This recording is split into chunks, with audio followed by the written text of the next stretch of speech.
மதவெறியை தூண்டிவிட்டு கலவரத்தை ஏற்படுத்த முயற்சிக்கின்ற சில இந்துத்துவ கூட்டத்துக்கு இந்த நீதிபதிகளுடைய தீர்ப்பு சாதகமாக போய்விட்டது.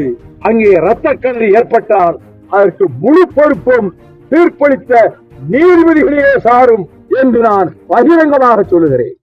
அண்மை காலமாக நீதிபதிகள் தங்கள் எல்லை கடந்து தங்கள் வரம்பு கடந்து அவர்களுக்குள் அவர்களாகவே திணித்துக் கொண்ட சில வெறி உணர்வுகளினுடைய பிரதிபலிப்பாக அவர்கள் 100 ஆண்டுக்கு மேலாக பிரிவி கவுன்சிலேயே அங்கே முஸ்லிம் தர்காவுக்கு பக்கத்திலே தூண் இருக்கலாம், அதிலே விளக்கு ஏற்றக்கூடாது என்று அப்பொழுது கொடுக்கப்பட்ட தீர்ப்பை பிறகு பிரிட்டிஷ் ஆட்சிக்கு பிறகு அடுத்தடுத்து வந்த அத்தனை நீதிமன்றங்களிலும் அப்படிப்பட்ட தீர்ப்பை தான் தந்தார்கள். ஆனால் சென்னை உயர் நீதிமன்றத்தின் மதுரை அமர்வில் ஒரு நீதிபதி அந்த தூணிலே புதிதாக போய் விளக்கேற்ற சொன்னார். 3 நீதிபதிகள் நேற்று அதை வழிமொழிந்திருக்கிறார்கள். இரத்த களரியை எதிர்பார்க்கிறார்களா இந்த நீதிபதிகள்? நீதிபதிகள் எல்லை தாண்டி விட்டார்கள், வரம்பு மீறி விட்டார்கள். இது ஏற்கத்தக்கதல்ல. தமிழ்நாடு அரசு உச்ச நீதிமன்றத்திலே இதனை எதிர்த்து மேல்முறையீடு செய்ய இருக்கிறது.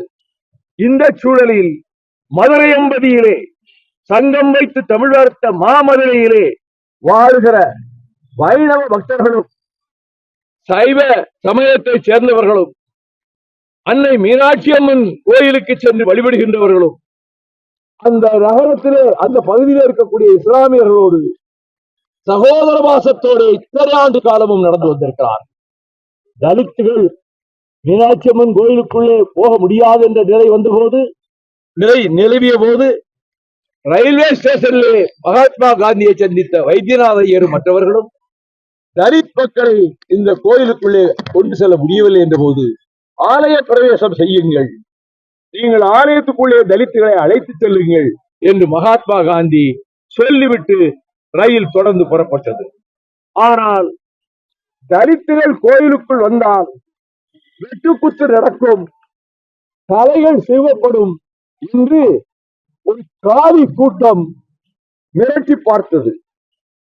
இதனால் அஞ்சிய வைத்தியநாத ஐயர் ராஜாஜியிடம் போய் யோசனை கேட்டார், எப்படி நான் காந்தி சொன்னபடி தலித்துகளை உள்ளே அழைத்துக் கொண்டு போவது என்று. அவர் சொன்னார், பசும்பொன் முத்துராமலிங்க தேவர் இருக்கிறார், அவரை போய் சந்தியுங்கள், நான் அனுப்பியதாக சொல்லுங்கள், அவர் உரிய பாதுகாப்பு கொடுப்பார் என்றார். உடனே பசும்பொன் தேவர் பெருமான் ஒரு துண்டறிக்கை வெளியிட்டார்.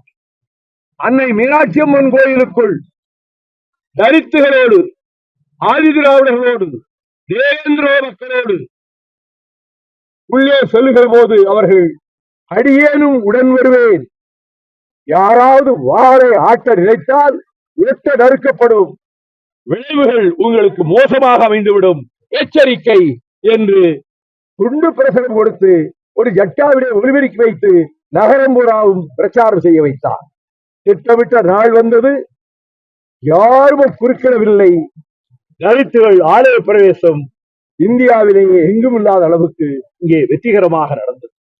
அப்படிப்பட்ட சகிப்பு தன்மைக்கும் சகோதர வாசத்துக்கும் சமத்துவத்துக்கும் அடையாளமாக திகழ்ந்து வருகிற தமிழ் வளர்த்த மாமதுரையில் மாநகர் மதுரையில் இந்துக்களும் இஸ்லாமியர்களும் அண்ணன் தம்பிகளாக இதுவரை வாழ்ந்து வருகிறார்கள்.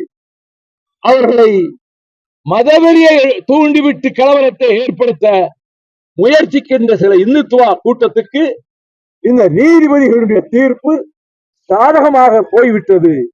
அங்கே இரத்தக்கணி ஏற்பட்டால் அதற்கு முழு பொறுப்பும் தீர்ப்பளித்த நீதிபதிகளே சாரும் என்று நான் பகிரங்கமாக சொல்லுகிறேன்.